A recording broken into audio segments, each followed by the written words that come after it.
Hari ini kita akan belajar, saudara, mengapa kita tuh perlu berserah kepada Tuhan.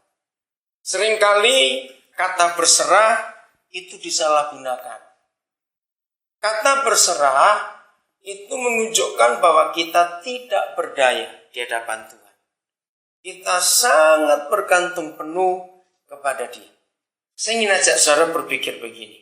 Menurut saudara, mengapa binatang itu nggak ada yang pernah menyesal dalam semua keputusan yang mereka ambil? Binatang itu nggak pernah nyesal. Misalnya ada burung terbang, keliru, terus balik. Betul tidak? Kita nggak pernah lihat ada anjing lari, salah. Nggak pernah. Maka itu kita juga nggak pernah lihat ada kera putus asa, lalu sapi bunuh diri. Tidak ada. Loh, itu serius. Nah, saudara pikir, kenapa? Binatang itu nggak pernah menyesal seumur hidup, nggak pernah. Sebetulnya mereka juga tidak pernah berbuat salah dalam hidup. Maka itu kita nggak pernah ketemu binatang itu kecewa. Kita nggak pernah ketemu. Nah, kalau kita pikir, bukankah mereka lebih bodoh dari kita? Kenapa kita bisa menyesal? Kenapa kita bisa kecewa? Kenapa kita bisa putus asa? Kenapa?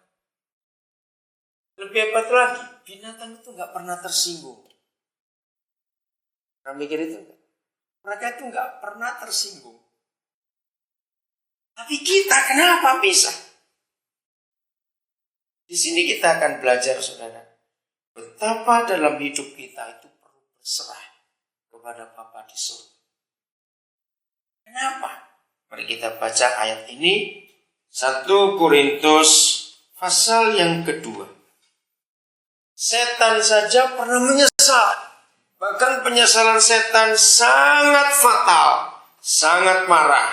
Dan penyesalannya nggak bisa diulangi lagi. Sudah lewat itu. 1 Korintus pasal 2, ayat yang ke-7 dan 8. Tetapi yang kami beritakan ialah hikmat Tuhan yang tersembunyi dan rahasia. Yang sebelum dunia dijadikan, telah disediakan Tuhan bagi kemuliaan. Ada hikmat yang tersembunyi dan rahasia. Ini sungguh luar biasa. Apa bedanya hikmat dengan kepandaian? Kepandaian karena orang belajar.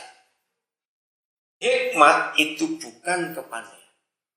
Tapi hikmat itu sesuatu yang datang dari Tuhan.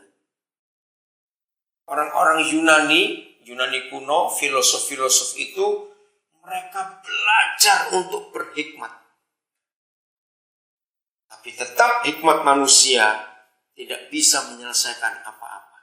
Buktinya mungkin banyak orang pintar, makin banyak orang berhikmat, dunia makin kacau. Salomo punya hikmat, tapi bukan dari manusia. Nah, kalau kita lihat Raja Salomo dalam hikmat hidupnya, maka tidak ada masalah yang tidak bisa dipecahkan atau diselesaikan dalam hidup. Renungkan itu. Nah, hikmat ini yang Bapa sediakan sejak dunia belum jadi. Ini luar biasa. Lagi sekali, hikmat yang dari Tuhan itu bukan kepintaran atau kepandaian, tapi itu sesuatu hadiah. Kitab Amsal mengatakan hikmat itu datang kalau orang itu takut akan Tuhan. Masih ingat, permulaan hikmat ialah takut akan Tuhan. Nah, takut akan Tuhan itu artinya takut berbuat dosa. Sederhana sekali. Takut berbuat dosa, itulah takut akan Tuhan.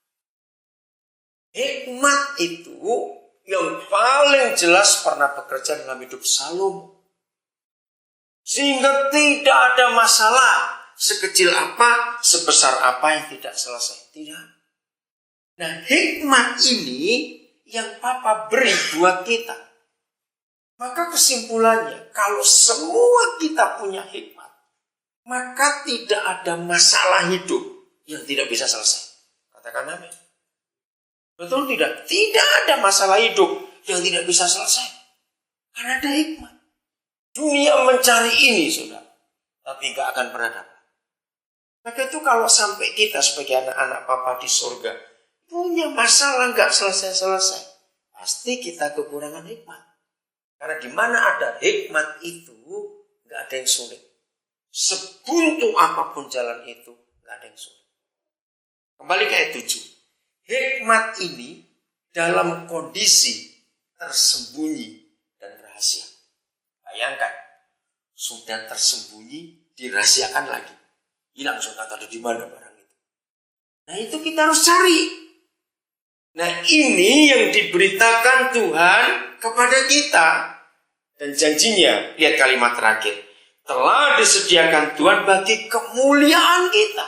Oh ini luar biasa.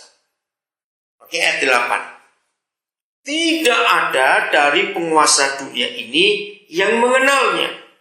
Sebab kalau sekiranya mereka mengenalnya, mereka tidak menyalibkan Tuhan yang mulia. Kita lihat, setan itu pernah menyesal, setan itu pernah kecewa. Dan kekecewaannya tidak bisa terobati sampai hari ini. Apa itu? Ayat 8 mengatakan, sekiranya penguasa dunia, itulah si iblis, mengenal hikmat yang tersembunyi dan rahasia itu, seandainya mengenal, maka mereka tidak akan menyalibkan Tuhan Yesus. Apa artinya? Jadi begini, setan berusaha membunuh Yesus. Pakai imam-imam, tidak kena. Yesusnya lolos. Nyata, pakai orang dalam sendiri, yaitu Judas. Baru Yesusnya mati. Waktu Yesus mati, setan itu pesta pora. 2 hari 3 malam itu. Pesta besar, saudara.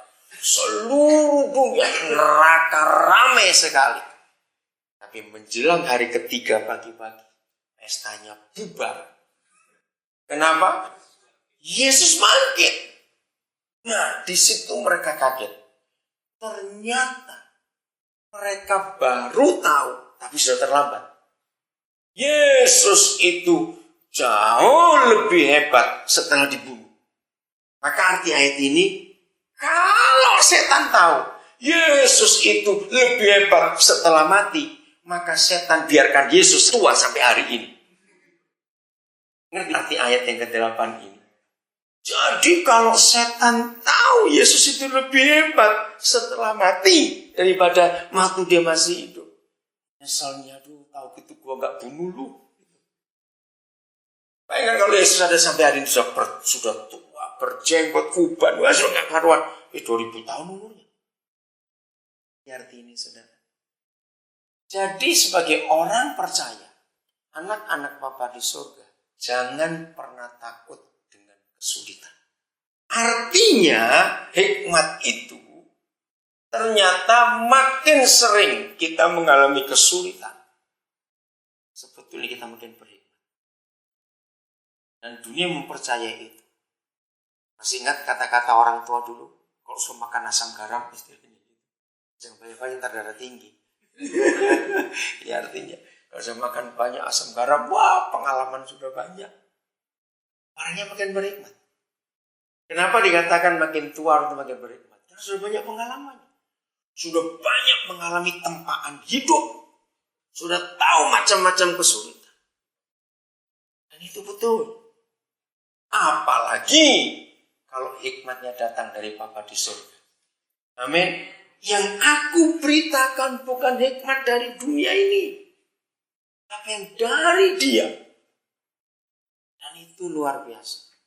Nah, untuk mendapatkan hikmat ini, bukan cuma takut akan Dia, tapi kita harus berserah.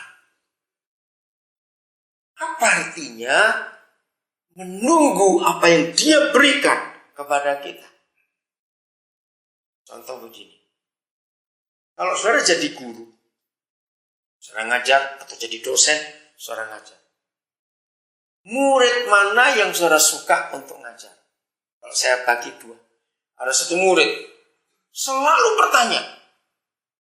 Tapi cara bertanyanya itu, dia itu ingin tahu. Ingin tahu betul. Dia berkata, Pak, itu sulit. Tapi saya mau belajar. Kenapa bisa begitu? Atau yang kedua,